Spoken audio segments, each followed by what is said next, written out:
صبح کھا لو تو شام کو بھوکی رہتی ہوں، شام کو مل جائے تو صبح بھوکی اٹھتی ہوں۔ یہ جملے تم نے کہا، تم نے اپنے رب کی ناشکری کی، اللہ کی نافرمانی کی ہے، ناشکری کی ہے، اور میرے باپ نے تمہیں طلاق دینے کا حکم دیا ہے۔ اب تم ایک پل بھی میرے ساتھ نہیں رہ سکتی ہو، میں تمہیں طلاق دے رہا ہوں۔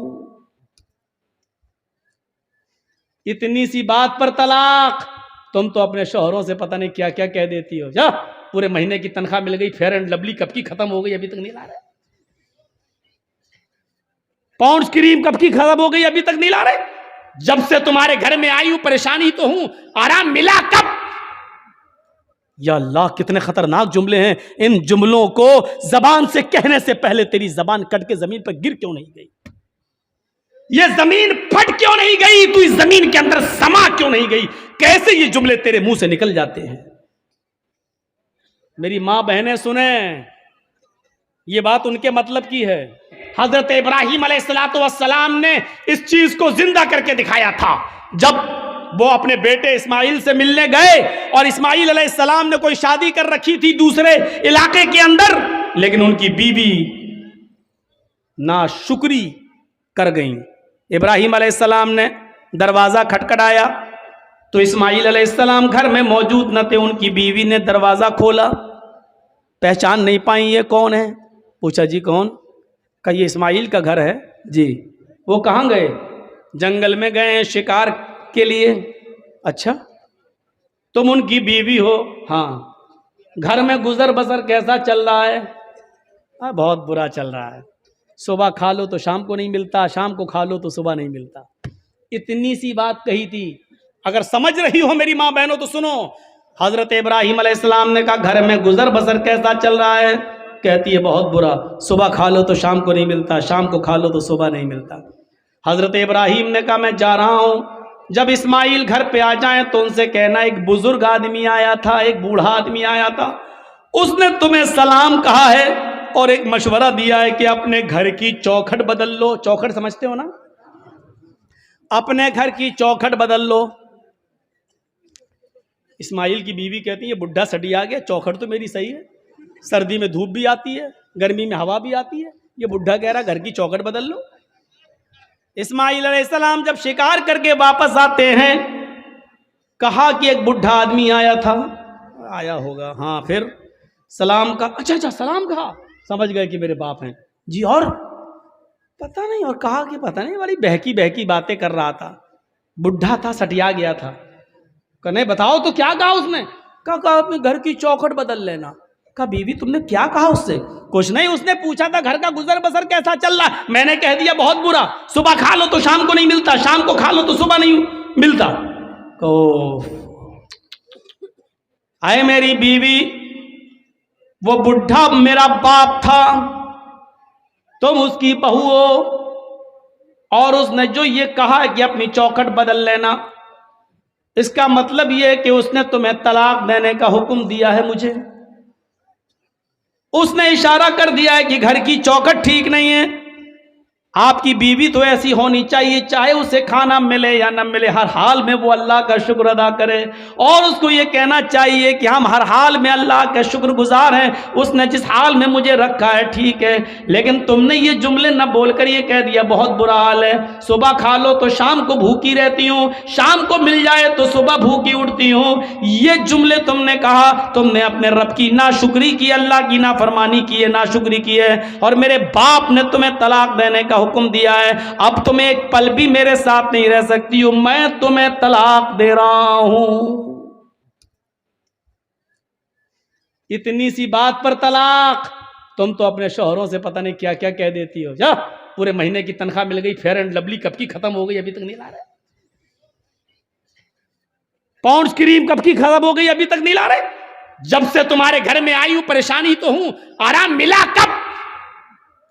یا اللہ، کتنے خطرناک جملے ہیں۔ ان جملوں کو زبان سے کہنے سے پہلے تیری زبان کٹ کے زمین پر گر کیوں نہیں گئی؟ یہ زمین پھٹ کیوں نہیں گئی؟ تو اس زمین کے اندر سما کیوں نہیں گئی؟ کیسے یہ جملے تیرے منہ سے نکل جاتے ہیں؟ دوبارہ انہوں نے جب دوسرا نکاح کیا اور شادی کی، پھر ایک عرصے کے بعد ابراہیم علیہ السلام جب دوبارہ گئے، اسماعیل شکار کے لیے گئے ہوئے تھے، دروازہ کھڑکھڑایا، دوسری بیوی نکل کے آئی، آپ کون؟ کہ میں فلاں جگہ سے آیا ہوں۔ اسماعیل کہاں ہے؟ وہ شکار کرنے گئے ہیں۔ اچھا یہ بتاؤ کہ تمہارا گزر بسر کیسا چل رہا ہے؟ الحمدللہ بہت اچھا، ہر حال میں اللہ کا شکر ہے، اللہ تعالیٰ نے مجھے جس حال میں رکھا ہے میں اس حال میں خوش ہوں۔ ابراہیم علیہ السلام نے کہا جب اسماعیل آ جائیں تو کہہ دینا ایک بزرگ آیا تھا، اس نے تمہیں سلام کہا ہے اور کہا ہے کہ اپنے گھر کی چوکھٹ کو برقرار رکھنا۔ ٹھیک ہے گھر کی چوکھٹ، وہ بھی تعجب کرنے لگی، گھر کی چوکھٹ ٹھیک ہے؟ ارے ہم نے کب کہا غلط ہے؟ تم ہوتے کون مشورہ دینے والے؟ ٹھیک ہے تو ٹھیک ہی ہے۔ جب بیوی کو پوری بات بتائی بیوی نے اسماعیل کو، تب کہا کہ وہ چوکھٹ تم ہو، اور ابراہیم علیہ السلام میرے باپ نے کہا اس کو برقرار رکھنا کیونکہ تم نے اللہ کا شکر ادا کیا ہے۔ شکر گزار عورت کو تو پورا واقعہ بتانے کا مقصد یہ کہ ماں باپ کی بات ماننا، گھر بار سے نکالنے کو کہیں تو نکل جاؤ، لیکن ماں باپ کے سامنے اف بھی مت کرنا۔ کتنے لوگ ہم سے ملتے، مولانا میری اولاد میرا کہنا نہیں مانتی، مولانا میری اولاد میرا کہنا نہیں مانتی۔ کچھ ایسی تقریر کرنا کہ اولاد کو کچھ اثر ہو۔ حضرت عمر فاروق کے پاس ایک شخص آتا ہے، حضرت عمر فاروق کے پاس ایک صحابی آتے ہیں اور کہتے ہیں کہ امیر المومنین میرا بیٹا دن پہ دن نالائق ہوتا جا رہا ہے، دن پہ دن میرا بیٹا نافرمان ہوتا جا رہا ہے، اس کو آپ بلائیے اور اس کو سمجھائیے۔ سنو ابراہیم علیہ حضرت عمر نے کہا اچھا بلاؤ بیٹے کو۔ بیٹے کو بلایا گیا، حضرت عمر نے کہا یہ تمہارے باپ ہیں؟ ہاں۔ خوب ڈانٹا، شرم نہیں آتی؟ اس عمر میں اپنے باپ کو ستاتے ہو، نافرمانی کرتے ہو، اپنے باپ کا دل نہیں رکھتے ہو، اپنے باپ کا کام نہیں کرتے ہو۔ پورا ڈانٹ چکے اور جب تھک گئے ڈانٹ ڈانٹ کر حضرت عمر، تب بیٹا بولا امیر المومنین اگر سمجھا چکے ہوں تو میں کچھ بولوں؟ کہاں بولو کیا ہے؟ اب میری بھی کچھ سنیں گے؟ کہ ہاں بالکل تمہاری بھی سنیں گے۔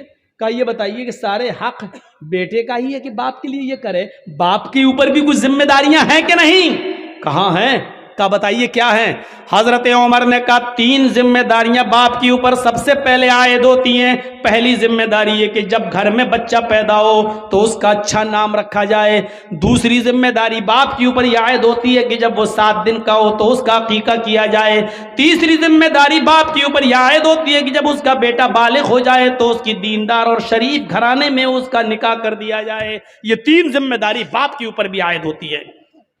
اب لڑکے نے کہا امیر المومنین ذرا میرے باپ سے پوچھو ان تینوں کاموں میں سے کیا کام کیا میرے ساتھ؟ اچھا پوچھو اس نے جب میں پیدا ہوا تو نام کیا رکھا؟ حضرت عمر نے کہا کیا نام ہے؟ اس نے عربی میں ایک جملہ بولا جس کا اردو میں ترجمہ ہوتا کھٹمل۔ کیا نام ہے تمہارا؟ کہا کھٹمل ہے۔ کہ یہ نام رکھا ہے میرے باپ نے۔ 7ویں دن کا ہوا، پوچھو عقیقہ کیا؟ نہیں کیا۔ اور جب بالغ ہوا تو میری شادی بھی کر دی، پوچھو دیندار لڑکی سے کی؟ کہا کیسی لڑکی سے کی؟ کہا ڈائن سے کر دی، وہ ہمیں اس کی خدمت ہی نہیں کرنے دیتی ہے، وہ کہتی ہے ہٹ نہیں تیرا باپ نے چل، وہ ہمیں سمجھنے ہی نہیں دیتی۔ جب میرے باپ نے ہی میرے حقوق ادا نہیں کیے تو مجھ سے کیا امید رکھی جا رہی ہے؟ اب حضرت عمر نے باپ کو ڈانٹا۔ دونوں طرف ہیں اسلام کے معاملات، لیکن ماں باپ کو ایک درجہ حاصل ہے۔ کچھ دنیا میں ایسے لوگ بھی گزرے ہیں کہ جب مامون رشید کا خطاب آیا، خلیفہ جب مامون رشید کا خطاب آیا تو یحییٰ برمکی اور اس کا بیٹا فضل برمکی اور اس کا بیٹا یحییٰ برمکی، یہ دونوں کی دونوں مامون رشید کے خطاب میں آ گئے اور جیل میں ڈال دیے گئے۔ فضل برمکی اور یحییٰ برمکی باپ بیٹے دونوں جیل میں ڈال دیے گئے۔ باپ بہت بوڑھا ہو چکا ہے، سردی کی رات ہے، فجر کی نماز میں باپ کو وضو بنا کے نماز پڑھنا ہے، بیٹا دیکھ رہا ہے کہ جیل میں گرم پانی کا انتظام نہیں ہے، کیا کیا جائے؟ تو بیٹے نے تانبے کے لوٹے میں عشاء کی نماز پڑھنے کے بعد پانی بھر لیا اور اپنے باپ کو سلا دیا کہ ابو آپ سو جائیے۔ اس جیل کے اندر یحییٰ برمکی سو رہے ہیں اور ان کا بیٹا فضل برمکی تانبے کے لوٹے میں پانی لے کر اپنے پیٹ میں لگا لیتا ہے۔ عشاء کی نماز کے بعد اپنے پیٹ پر وہ پانی کے لوٹا لگا لیتا ہے، تانبے کا لوٹا، اور فجر کی اذان تک لگاتا ہے کہ پیٹ کی گرمی سے اس ٹھنڈے پانی میں کچھ گرمی آ جائے، اس تانبے کے لوٹے میں کچھ حرارت آ جائے، اور صبح جب فجر کی نماز میں میرے باپ وضو بنائے تو میں تھوڑا گرم پانی اپنے باپ کو دے سکوں۔ اپنے باپ کے گرم پانی کے لیے رات بھر تانبے کے لوٹے کو اپنے پیٹ سے لگا لیتا تھا، اور فجر کی نماز میں اپنے باپ کو قدرے گرم پانی دے دیا کرتا تھا۔ ایسے ایسے فرما بردار اولاد بھی نکلی ہے۔ ہم کن میں ہیں اپنے آپ کو ڈھونڈیں اور تلاش کریں، اور گریبانوں کے بٹن کھول کے دیکھیں۔ ہم سوچ تو سکتے ہیں نا ہم کس میں ہیں، نافرمانی کرنے والوں میں یا اس میں فرما برداری کرنے والوں میں۔ وَقَضَىٰ رَبُّكَ أَلَّا تَعْبُدُوا إِلَّا إِيَّاهُ وَبِالْوَالِدَيْنِ إِحْسَانًا، اللہ کے علاوہ عبادت کسی کی نہیں، اور عبادت کے فوراً بعد ماں باپ کے ساتھ احسان کرو۔ وَبِالْوَالِدَيْنِ إِحْسَانًا، میں بڑے تعجب میں تھا کہ اللہ نے یہاں پر احسان کیوں کہا ہے؟ احسان کے اندر ہر نیکی شامل ہے۔ یہ نہیں کہا اللہ تعالیٰ نے کہ ماں باپ کے ساتھ ان کی بیماری میں اچھا سلوک کرو، یہ نہیں کہا۔ یہ نہیں کہا کہ ان کو کھلاؤ، یہ نہیں کہا، کیونکہ اگر کہہ دیتا کھلاؤ تو ایک ہی معنی ہوتا، لیکن اللہ نے کیا کہا؟ وَبِالْوَالِدَيْنِ إِحْسَانًا، احسان کرو۔ احسان کا مطلب اگر ان کو دوا کی ضرورت ہے تو دوا لا کر دو، اگر وہ کمر کے درد کے شکار ہے، بستر پہ لیٹے رہتے ہیں، انہوں نے کہا کہ بیٹے مجھے ذرا باہر بیٹھنے کا دل کر رہا ہے، تو اپنی پیٹھ پر لاد کر ان کو گھر کے باہر ان کو ہوا کھلاؤ، بٹھاؤ۔ اگر ان کا دل کہتا ہے کہ بیٹے مجھے فلاں جگہ لے کے چلو، تو ان کو اپنے کاندھے پہ اٹھا کر ادھر بھی لے کے جانا پڑے گا۔ نیکی، احسان میں ہر نیکی شامل ہے، ہر نیکی۔